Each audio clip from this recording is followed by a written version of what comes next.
So last week, news did break that the CMA was going to be blocking the Microsoft Activision Blizzard deal.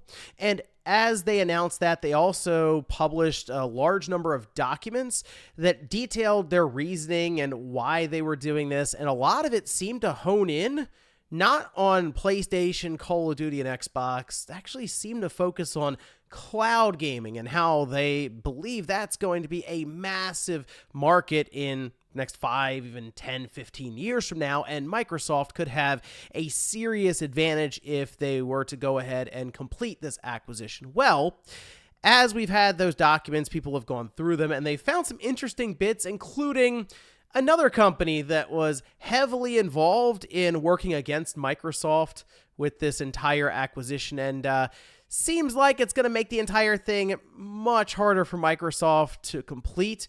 Not just because of the CMA blocking or Sony being there, but because it's a pretty big rival for Microsoft. Guys, if you enjoy these videos, make sure you hit that like button. Helps out a ton. And if new here to the Spawn Wave Plus channel, make sure you subscribe down below. And let's head over here. This is posted up over on Tweaktown. Again, people have been going through this, like 400 some odd pages, so it is taking some time. In fact, this detail was found on page 337, showing that not only was it Sony, which we know all about that, right? We've seen Jim Ryan go crazy over this whole thing, saying some interesting quotations even in court, apparently in person, about just they want to block the deal. Now we see Google being one of the main opponents to this deal, where it says further, Microsoft submitted that the two key complainants against the deal, SIE, or Sony, and Google, have many reasons to preserve the status quo or undermine the merger in order to extract higher profits to the detriment of game developers and gamers. It's submitted that on this basis, the Microsoft Cloud remedy protects competition in a way that prohibition will not. Microsoft submitted that through prohibition, the CMA is ensuring the ongoing success of entrenched competitors who have no incentive to expand competition. So it's interesting to consider the fact that Google, we know, attempted Stadia, and it didn't work out for them, not because the technology was bad. In fact, I still look at Stadia as probably the best cloud gaming experience I've ever had. It was 4K 60 with HDR, and for the most part, latency, while it was still there, it was actually getting closer and closer as they to work on the overall infrastructure and technology to being right there at native. As weird as that sounds, when it worked well.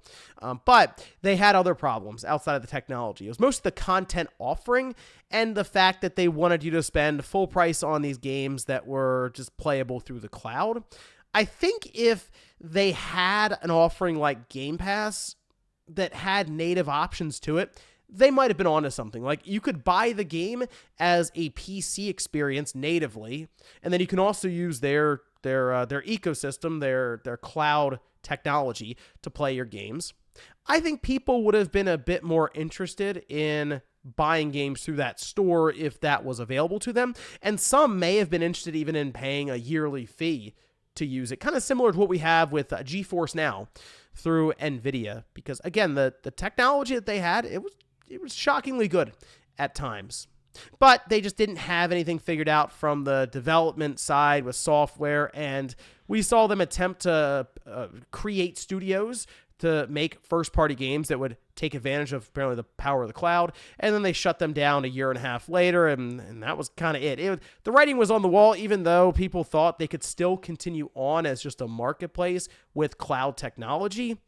Google started to move away from that, and they even moved away seemingly from using a technology for other companies who maybe want to deliver these games to different people just using cloud. So in a way, because Google Stadia failed so spectacularly and publicly, Microsoft is having a harder time making this case against Google. So, hey, Phil Harrison strikes again. And Microsoft has had a bit more success because they've done the correct thing here and tied it into their Game Pass and Xbox ecosystem, right? Cloud is kind of an option. It's like, well, I have Game Pass Ultimate and cloud's just sort of there. And we've seen Microsoft also partner with TV manufacturers like Samsung to where it's just part of your TV. You can sync up an Xbox controller and it'll start streaming games to your TV without any kind of console. I have tried this as I have a Samsung TV in the living room, and it was fine. It's still the xCloud experience, and I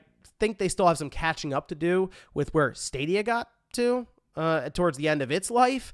But Microsoft seems to be looking at this as more of a marathon, not really a sprint as Google attempted to run. But seeing Google show up here next to Sony, that is a massive hurdle that Microsoft will have to overcome if they want this deal to get done. And being able to overcome Google, you talk about Sony and people go, oh, well, Microsoft has all this money compared to Sony. Well, I mean, Google's, when it comes to infrastructure, size, control, Google's right there next to Microsoft. So that's not going to be an easy company to even steamroll or anything. So it's interesting to see them pop up because they were mentioned before. And when we got some whispers of Google being involved and opposing the deal. And I thought, if they are there, that is going to be a problem for Microsoft because this is the main thing, the sticking point for the CMA right now is cloud. And clearly Google is on the other side, kind of really cheering them on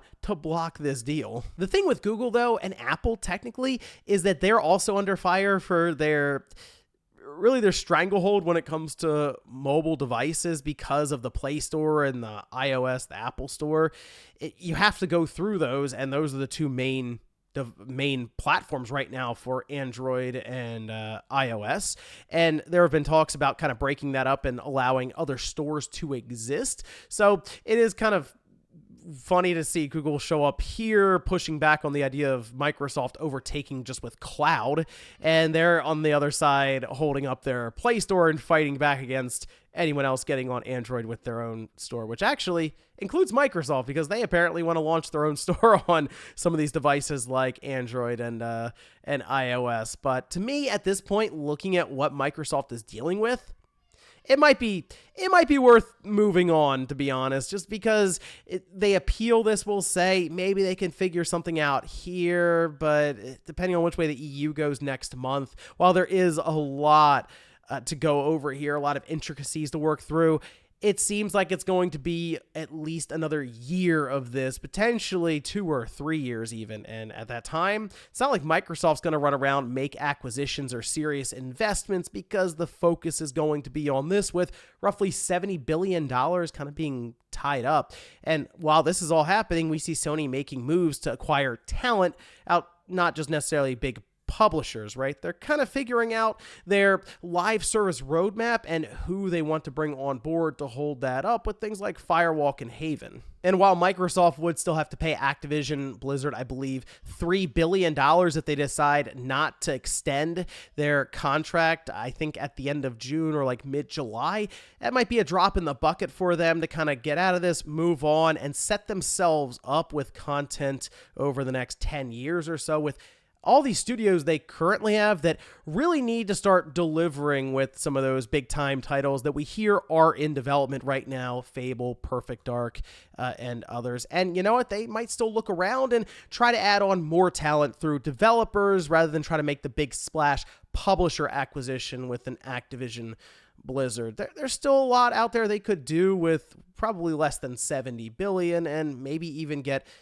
better or similar results depending on their strategy going forward. But let me know what you guys think about this down below. Now that you hear that Google is involved opposing the deal, do you think Microsoft could still get this done going through all these different appeals and everything? Or is it in their best interest to kind of cut their losses and move on to other things? Thanks guys for watching, and I'll see you next time.